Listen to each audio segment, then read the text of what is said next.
and you make your hole in the middle.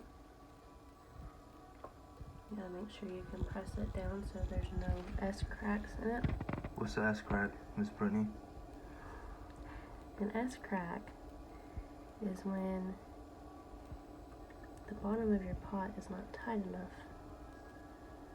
So when you fire it, or it can happen when it's drying too, before you fire it, take it out of the kiln and you've got a crack on your pot in the shape of an S. So basically you're pushing it down, everything down, to make sure it has a good foundation. Yeah, make sure there's no bubbles in there, which there shouldn't be if you wedged your clay good enough. It also gives you a firm bottom to go off of. And you want to measure it. Stop the wheel before you stick it in there. You get your needle tool, stick it to the bottom, put your finger where it comes up. About that much of thickness right there. It's like a centimeter. Half an inch. Quarter of an inch. Quarter of an Quarter inch. of an inch. Some people go. So you can just press it down and it fills back up.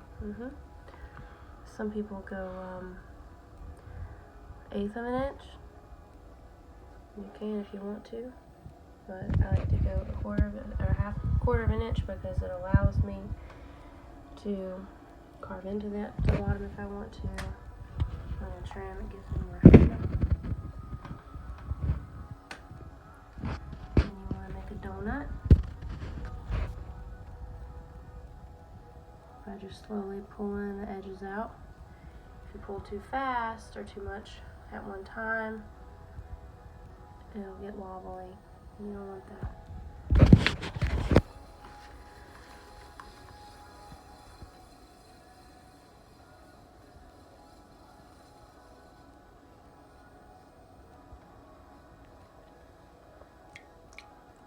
Now when you're beginning to pull the clay up,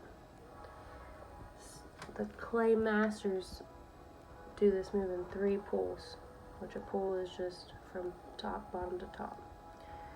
And one of their pulls, they work on getting the clay out from the bottom base, base and pulling up. The next pull they do length, and so they make it as tall as they can on the second pull. And the third pull is for form, so if you want to have a fat bottom going up into a bottle, you do that your third pull. It takes a lot of practice and a lot of use. But that's what you want to work up to, is doing it in 3 pulls. So what's your average pull, Miss Brittany?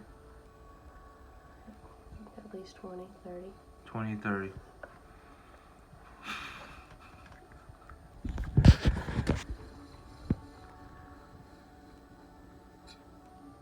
Now you'll see the bead of clay going up if you look on the side of it. Yeah.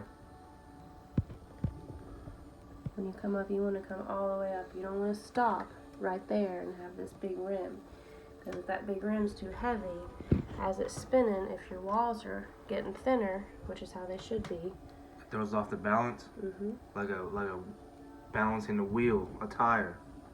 And then you can just go into the bottom, make sure you don't have any excess clay. You know, I think we need some light. It's okay. This is just a test video. I do want to kind of experiment. I mean, if I bring this down, it's going to be too bright.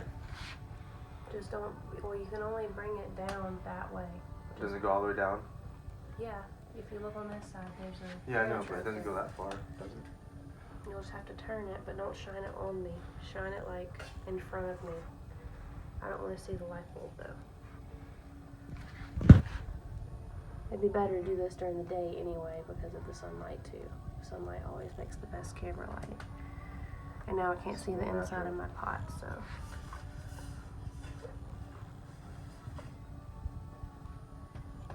That's a little bit better.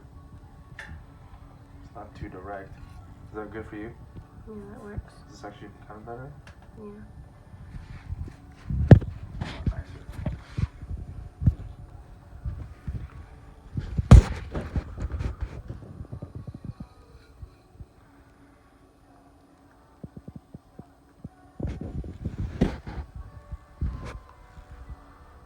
One of my biggest struggles is getting that clay out from the bottom of it without going too much. Because I can do it, I just overwork it sometimes. It's really something you need to master in the beginning stages and not just keep going with it.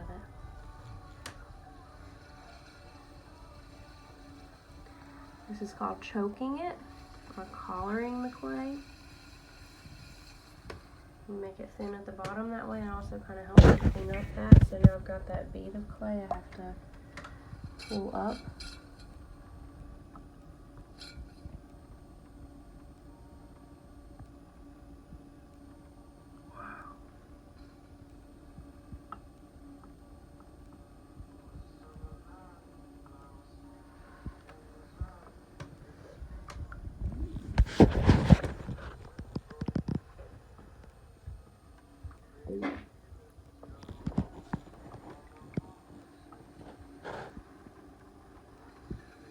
When you collar the clay, just like when pulling it, you don't need to collar the bottom and not go up. You need to follow all the way through, or it can get wobbly again. Even if you're not putting any pressure on the top, it just helps smooth it out a little bit.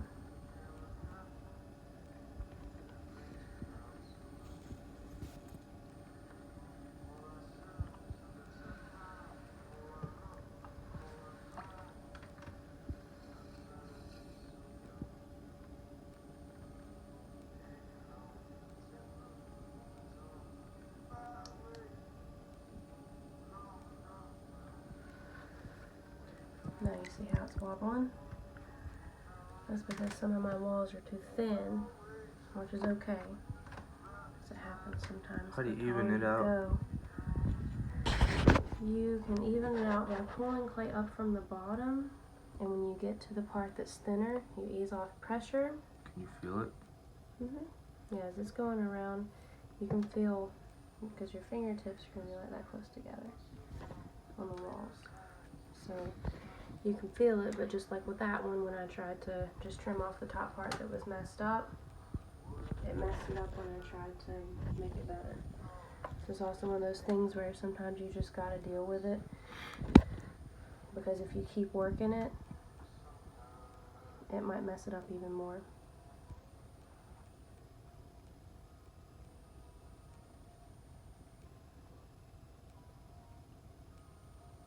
Now I'm just making a bottleneck, which probably won't be able to get as thin, but with this you gotta go really slow, because if you don't, it'll start to knot up and you can't see it right now, but you see how the top's wobbling?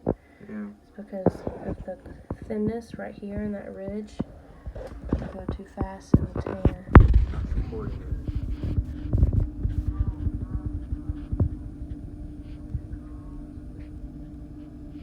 And some clay artists can just tap, tap, tap, and just make this a thin hole They up can just top. feel it out.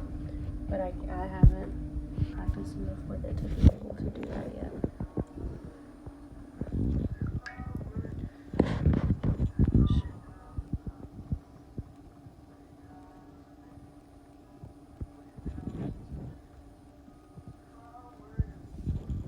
What is this called? This collaring still, I guess.